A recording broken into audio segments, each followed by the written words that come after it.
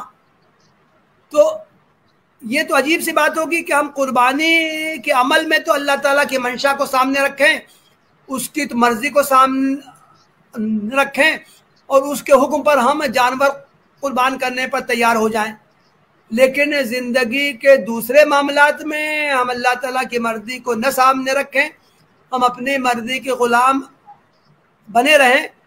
اس کا مطلب یہ ہوگا کہ ہم نے قربانی کو محض ایک رسم کی حیثیت سے لیا ہے، اس کی روح ہمارے پیش نظر نہیں ہے۔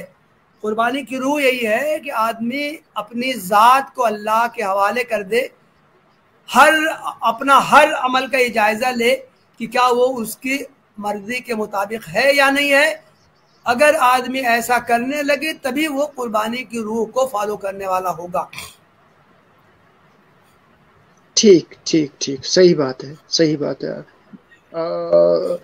ایک اور سوال میں آپ سے کرنا چاہوں گا، چونکہ آج کل اکثر یہ سنا جاتا ہے سوشل میڈیا پہ بھی اور نجی گفتگوؤں میں بھی، کسی جگہ لوگ بیٹھے ہوتے ہیں یا سوشل میڈیا پہ یا اس طرح کی باتیں سننے کو ملتی ہیں کہ کچھ لوگ کہتے ہیں کہ ہر سال عید الاضحیٰ جو قربانی کا دن ہوتا ہے، اس پہ اربوں اور خربوں روپے کے جانور قربان ہوتے ہیں، پوری دنیا میں ہر جگہ جانور قربان ہوتے ہیں۔ یہ بہت بڑی رقم بنتی ہے، اس کا شمار بھی کرنا مجھے لگتا ہے مشکل ہے ابھی۔ کچھ لوگ کہتے ہیں کہ کیوں نہ جو ہر سال قربانی کیوں کریں، کیوں نہ اس رقم میں سے کوئی فلاحی ادارہ بنائے، مسلمانوں کے لیے یونیورسٹیز بنائے، مسلمانوں کے لیے مدرسے بنائے، مسلمانوں کے لیے فلاحی ادارے بنائے، مسلمانوں کے ضرورت مند ہیں ان کی ضرورتوں پورا کیا جائے۔ جو یہ پیسہ اتنا زیادہ قربانی پہ ہر کوئی ہر سال کروڑوں روپے کی قربانی عادے کرتے ہیں، لاکھوں روپے کی، کیوں نہ وہ ایک سال کریں اور ایک سال چھوڑ دیں، 2 سال کریں، 1 سال چھوڑ دیں، اور باقی رقم جو ہے فلاحی کام میں کریں، اسلام کے لیے، مسلمانوں کے لیے یہ خرچ کریں۔ اس کو کیسے دیکھتے ہیں آپ؟ دیکھیے، جو لوگ یہ بات کہتے ہیں، ایسا لگتا ہے کہ اگر ان کی بات مان لی جائے اور قربانی کو بند کر دیا جائے، پوری دنیا میں ایک بھی قربانی نہ کی جائے، تو ایسا لگتا ہے کہ پھر ہزاروں ہاسپٹل کھل جائیں گے، ہزاروں اسکول، کالج، یونیورسٹیاں کھل جائیں گی، تعلیم کا خوب چرچا ہو جائے گا، اور دنیا میں کوئی غریب انسان باقی ہی نہیں بچے گا۔ حالانکہ یہ محض خام خیالی، اصل یہ ہے کہ انسانوں کے دل میں ہمدردی کا، خیر خواہی کا، خدمت خلق کا جذبہ بیدار کرنے کی کوشش کرنی چاہیے۔ اگر یہ کام کیا جائے گا تو جو لوگ قربانی کرتے ہیں وہی لوگ خدمت خلق کے کام انجام دیں گے، جو لوگ قربانی کرتے ہیں وہی لوگ تعلیم کے میدان میں آگے بڑھیں گے، جو لوگ قربانی کرتے ہیں وہی لوگ اپنے سماج میں غریبوں کی امداد کریں گے، ان کو سماجی طور سے، معاشی طور سے اوپر اٹھانے کی کوشش کریں گے۔ لیکن اگر انسانوں کے دلوں میں ہمدردی کا جذبہ ہی نہ پیدا ہو، خدمت خلق کا جذبہ ہی نہ پیدا ہو، تو اگر قربانیوں پر پابندی عائد کر دی جائے، کوئی قربانی کی ہی نہ جائے، تو اگر دلوں میں بخل و کنجوسی موجود رہے گی تو پھر قربانی پر پابندی عائد ہو جانے کے باوجود بھی کسی آدمی کو خدمت خلق کے کام کرنے کی، رفاہی کام کرنے کی توفیق نہیں ہوگی۔ دوسری بات یہ عرض کرنا ہے کہ دین میں جو احکام دیے گئے ہیں ان پر جوں کا توں عمل کرنا مقصود ہے۔ ایک آدمی یہ کہے کہ بھائی نماز پڑھنے کا مقصد کیا ہے؟ نماز پڑھنے کا مقصد ہے اللہ تعالیٰ کی یاد رہے، دل میں تقویٰ پیدا ہو، تو نماز کو چھوڑ دی جائے، آدمی اوراد و تسبیحات ہی بیٹھ کے 1 گھنٹہ اذکار ہی کر لے، اس سے اس کی اللہ کی یاد زیادہ ہوگی۔ تو اس طرح جو مقصد کی نماز سے حاصل ہوتا ہے وہ اذکار کرنے سے حاصل ہو جائے گا، تو ظاہر ہے کہ اس کے بعد یہ صحیح نہیں ہے۔ دین میں جو احکام جس طرح دیے گئے ہیں ان پر اسی طرح عمل کرنا مقصود ہے، کوئی دوسرا عمل اس کا بدل نہیں بن سکتا۔ قربانی کا حکم دیا گیا ہے، قربانی کرنا ضروری ہے، خدمت خلق کی تاکید کی گئی ہے، خدمت خلق کے کام کرنا ضروری ہے۔ جو مالدار لوگ ہیں ان کو حکم دیا گیا ہے کہ وہ غریبوں کا خیال رکھیں، ان کو وہ کام کرنا ہے۔ جو لوگ مالدار ہیں ان پر زکوٰۃ فرض کی گئی ہے، ان کو زکوٰۃ نکالنا ضروری ہے۔ کوئی ایک کام دوسرے کا بدل نہیں ہو سکتا۔ جی ٹھیک ٹھیک ٹھیک ٹھیک جی۔ ایک اور سوال میں نے جو یہاں پہ نوٹ بھی کیا ہے کہ ہر سال چونکہ قربانی کو اپنے ہاتھ سے قربانی کے جانور کو ذبح کرنا سنت ہے، تو اکثر دیکھا گیا ہے اس سنت پہ لوگ کم ہی عمل کرتے ہیں۔ جو جانور لائے جاتے ہیں اس کے لیے ذبح کرنے والوں کو باہر سے لایا جاتا ہے اور ان کو ہزاروں روپے دیے جاتے ہیں۔ تو اس کے متعلق کیا کہیں گے؟ کیا یہ سیکھنا ضروری ہے؟ جو قربانی کرے، جو اپنے گھر میں جو قربانی کرنا چاہے گا، اسے ضروری یہ سیکھنا ہے ذبح کرنا؟ اور خواتین کا ذبح کے حوالے سے بھی کچھ سنا جاتا ہے۔